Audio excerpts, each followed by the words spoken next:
Greetings YouTube. Today's video is of a powered parachute crash that my wife and I were both involved in. I was the pilot at the time, and this took place on June 6th of 2014. So it has been just over 6 years since this occurred, and since then I have not piloted a powered parachute. If you don't know what a powered parachute is, you will know by the end of this video. However, in more detail, you can watch one of our YouTube videos about powered parachutes and what they are.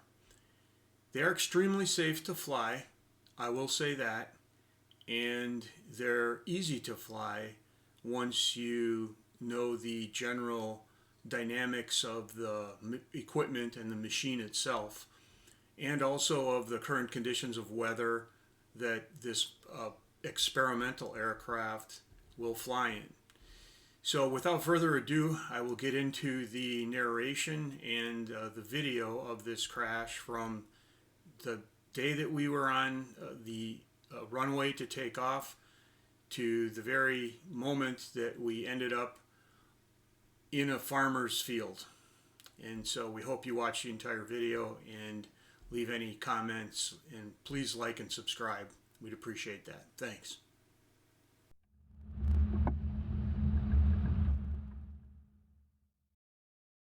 So this is where our story begins. My wife's name is Linda. She pretty much likes to try anything that I'm doing at least once. We have been together hunting, fishing, and now flying, among other things. At the time of this video, I had about 2 years experience flying a powered parachute, or PPC as some call it. I had flown with Linda only once before. The entire flight lasted for about 1 hour. She said she enjoyed herself. I know that 99% of that reason was because we were in smooth air. As you will see in this video, the air at 400 to 500 feet became unstable. The last thing I would want for anyone was to become sick or ill and to not enjoy their ride because of turbulence. So after realizing the air on the ground and the air at several hundred feet wasn't the same on that day, I headed back to the private airport for a nice smooth landing on the grass runway. The not-so-long flight was going to be one of my last ones, not because I was afraid to fly. I was afraid to fly using a two-stroke undependable engine. There's more to this story than what you are seeing here. At the end of the video today, there are pictures and other videos of the damaged parts that caused the catastrophic engine failure. Remember, if you don't have anything in your pockets, right?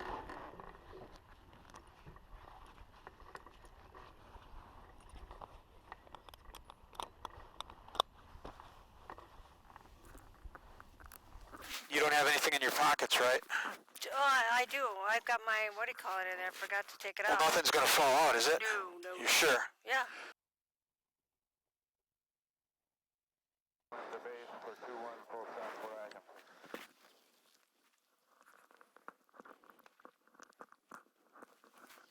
It's 10 minutes to 8.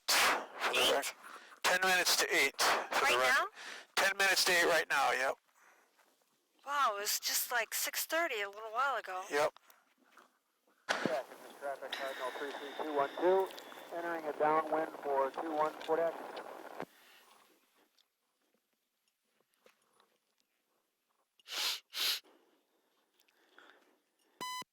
Whitewater Guts for traffic, this is powered parachute 47 Papa Echo preparing for takeoff on runway 23. Takeoff runway 23, Whitewater.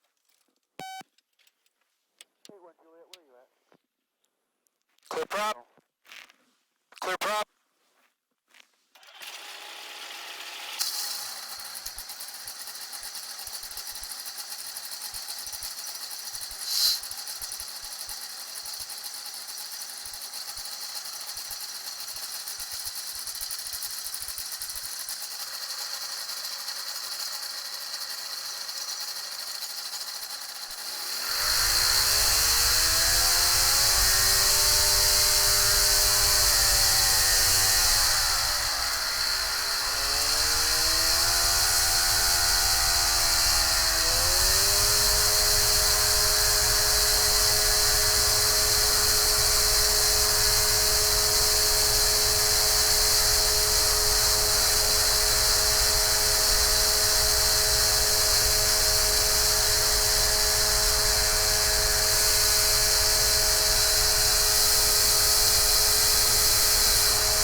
absorbs the radiation from the sun.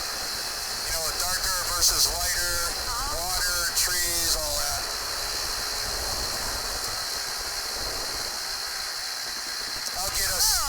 I'll get us a little heavier so we don't experience that much.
Very good. Very good.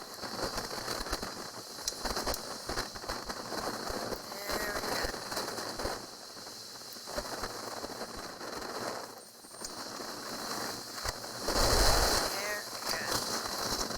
Excellent. Hang on.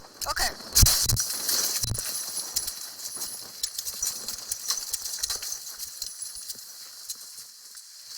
I don't know what happened to it. I don't know either. Motor just shut off. You alright? Yeah, the back of my neck hurts a little, but it's alright. Are you sure? Uh-huh, I'm alright. I just want everything else to be alright. To me, this is where it gets interesting. How could there be so much damage to an engine with only 115 hours on it? After the engine was replaced, I was able to retain these parts. Look at the difference between the two pistons. We will look more closely at them in a moment.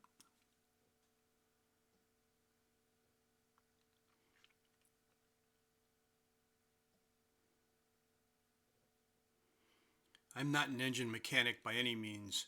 Some of these parts I have no idea what they do or where they are located in the engine.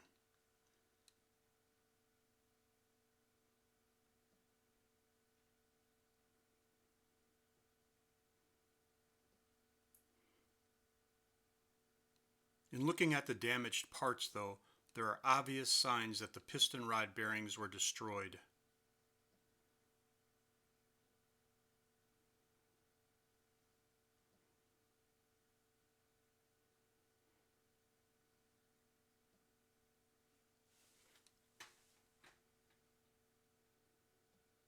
Here you can see that the rod bearings appear to be just fine.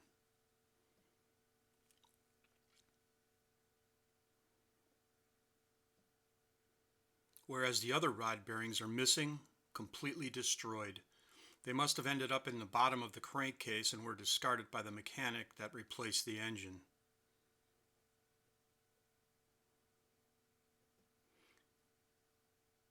Without bearings, the piston rod travels beyond its limits up and down and from side to side. You can see scoring on the bottom and the sides of the piston rod where it came in contact with the crankcase.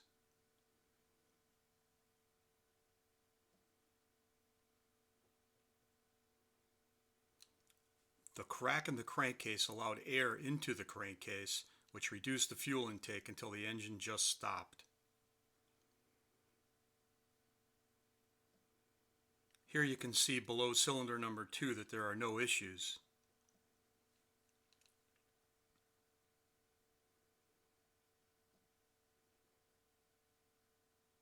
This is the point of contact, piston rod versus crankcase.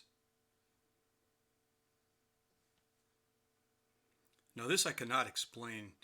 As with most of why all this happened, how did the top of this piston become pulverized? Is that little speck of metal the cause of the entire engine failure?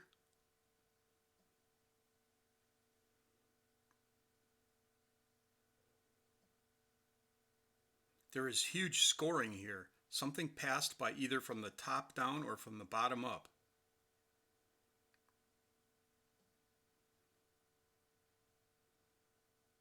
Piston 2 looks normal for a 2-stroke engine with 115 hours on it.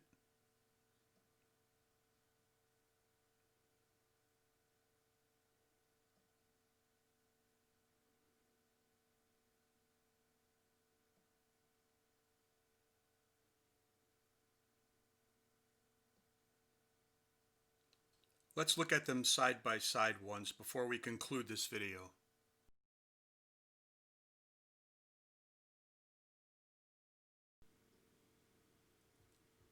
Thank you for watching. Please like, subscribe, and share. And have a blessed and safe day.